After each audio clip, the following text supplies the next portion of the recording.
TLDR, I've come around to SGA. Not necessarily an SGA fan. It's just I've definitely been more negative of SGA during the 2024-2025 season. But this year I've kind of mellowed out to it.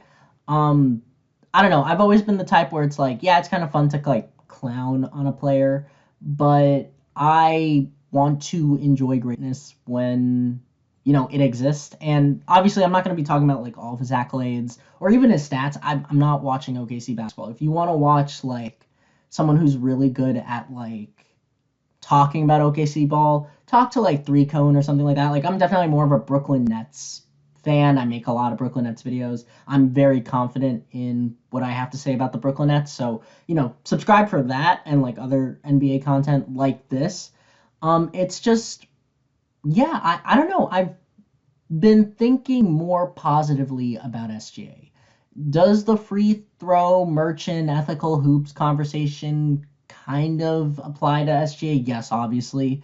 Do I think it's overblown? Of course. I mean, I'm sure most of these guys love James Harden, and if they don't, like, I don't know. I love James Harden, so I don't really care about people complaining about free throw merchants. Like, it slows down the game. Yes, it can make it a little annoying, but like, get your bag, get your points. Like if you're going to leave points at the charity stripe when you can easily get them, right? Like I don't know. And I'm a New Yorker. I'm not a Knicks fan. I'm a Nets fan. But like Jalen Brunson, Luka Doncic, like these guys also are unethical hoopers, and it's like, all right, whatever. If you like the Knicks, if you like the Lakers, and you just hate SGA, like I'm sorry, just stop talking. But I don't know, this kind of was more interesting to me. I wanted to make this video more because SGA likely is either going to get his second MVP this year or within the next 3 to 5 years. SGA is most likely going to get another championship in the 2020s at least. And yeah, I mean, like, already his resume kind of gives me like a Patrick Mahomes kind of vibe. Like, in terms of like talking point guards, like how the discourse around SGA feels very like reminiscent to the discourse around Patrick Mahomes for the NFL. Again, not an NFL fan, so if I'm insane, like, comment down below and like disagree with me. But like, in this idea that like he's young, he's being very successful, and there's a lot of people who have a lot of opinions on that. And I guess my opinion is, or rather, my focus is, where do you put SGA in the top point guard discussion? Because it's, in a weird way, very likely that SGA is either the third best or in the top five for point guards. My question, like, obviously, Steph and Magic are your one and two, depending on whoever you want to put as your one or as your two. Both of those are top 10 players of all time. But then you look at like Isaiah Thomas, Chris Paul. Like, I would put SGA over John Stockton. I would put him over Russell Westbrook, which people are going to hate me for, but I don't care. I would put him over Oscar Robertson. But it really is that conversation of like SGA has a championship, he has an MVP. Isaiah Thomas has two championships but no MVPs, and Chris Paul has the longevity. He is the point guard, but he doesn't have the accolades that any of the other top five would have. So, and like, again, longevity is a big part of these conversations, but like, and maybe this is recency bias, but there is value in what SGA brings. And again, I'm not going to get into the weeds of why these rings matter or don't.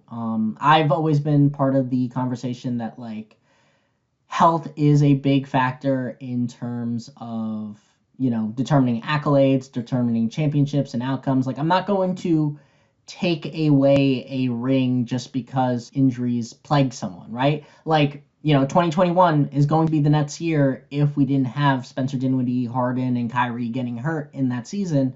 But at the same time, that's still a legitimate championship by Giannis, right?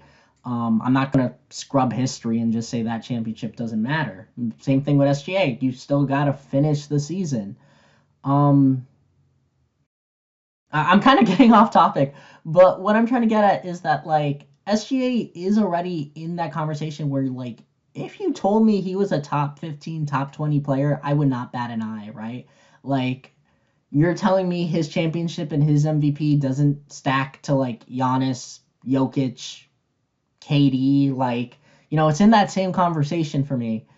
And I guess that's really interesting to think about because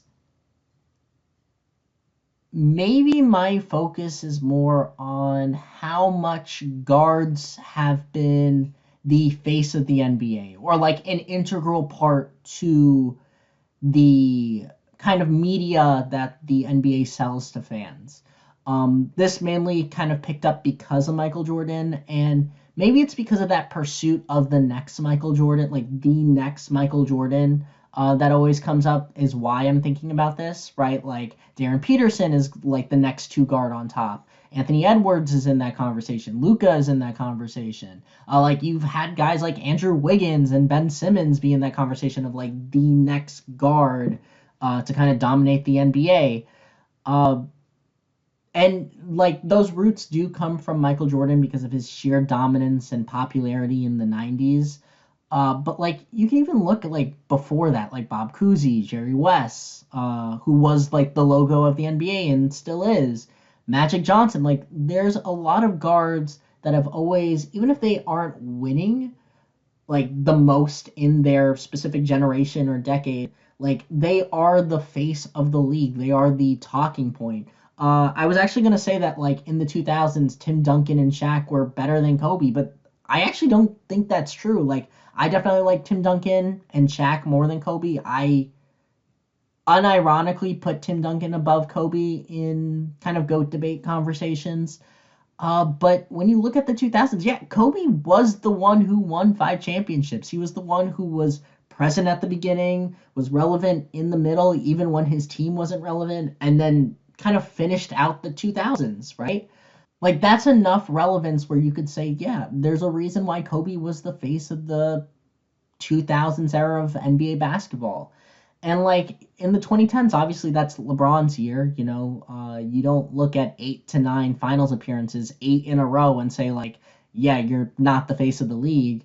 But I think Steph was a lot more beloved in the 2010s. Like you got to realize that Steph's biggest criticism was just you ruined basketball because you were that good of a 3-point shooter, that you were so good, you changed the landscape of basketball forever. But that criticism doesn't really mean anything when LeBron is getting a lot more hate because of the GOAT debate, and even Kevin Durant was getting more hate because he was the guy who betrayed OKC to join Golden State. And that's a really interesting thing to think about because like yeah, when you think about like the negative sides of the Golden State dynasty or pseudo dynasty, however you want to call it, like KD really took most of the blame. Draymond was annoying. Steph and Clay were still beloved Splash Brothers. Like even DeMarcus Cousins, you could say had more hatred because he got his Achilles tear and was like, yeah, I just give me the mid level. Um, or was it his ACL? It was something.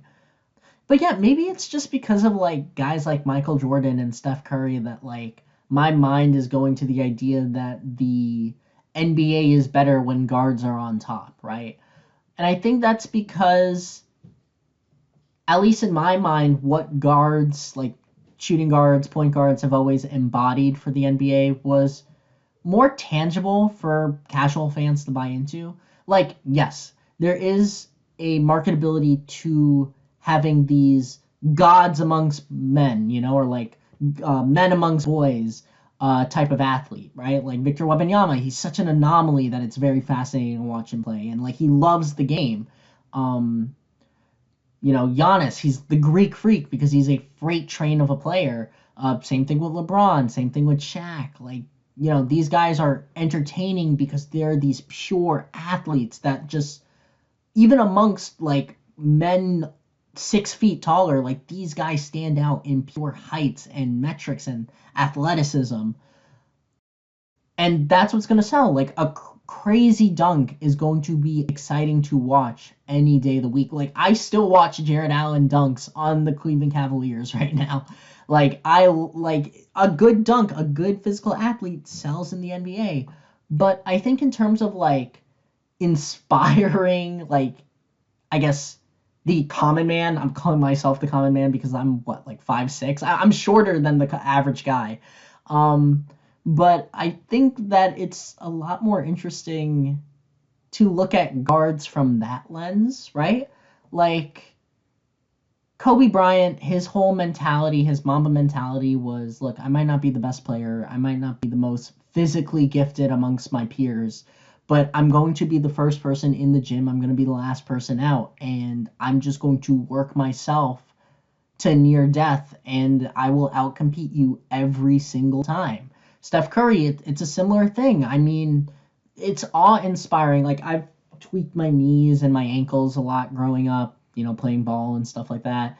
And it is really inspiring when you hear, like, and again, I'm not the best shooter or anything like that, but it's inspiring to hear like Steph Curry with his dad and his brother are like working on his shot like every single day, putting up hundreds on thousands of shots to develop what now is arguably the best shooter ever relative to his peers. Steph Curry is, having all of his ankle issues, and that could have completely derailed the dynasty. And instead, he hits the gym, he works out, he basically gets the strongest deadlift amongst the Golden State Warriors for players not named Andrew Bogut, and he improves the longevity of his career. And I think when you're a casual fan, those stories, even if you're not consciously thinking about it, are inspiring, right? Like Jokic triple doubles are special. They're interesting. I love them because historically to see a center do that efficiently means a lot more to me than the Russell Westbrook triple doubles. And though I'm not super high on Russell Westbrook's triple doubles careers, there's a reason why that was interesting for fans, right? Like to see a guard who was loyal to a team uh, basically run the entire show, that's something kids, people can just not relate to, good God, but like admire and respect and want to achieve for themselves. The same loyalty that Dame shows off. Uh, yeah, like I think that's where my headspace is. And maybe that's just the type of fan I am where like I really like that narrative. Um like the hard pill for me with when it came to Wemby being the face of the league was really just the fact that like it feels weird to say that I can relate to a 7'4" tall guy when it comes to the game of basketball. I love playing basketball. I love talking basketball. I love looking about it. Um, but like the things that like drive me to Wemby and why I think Wemby is getting a lot more love than like I think even people projected him to have is because he does a lot of things that guards typically do. Like he's a very skill-based player. He is someone who really loves the game and he brings that same work ethic. I mean, the guy's going to like train with monks and like he's practicing the same health things that like Steph Curry was doing to keep his career going for longer.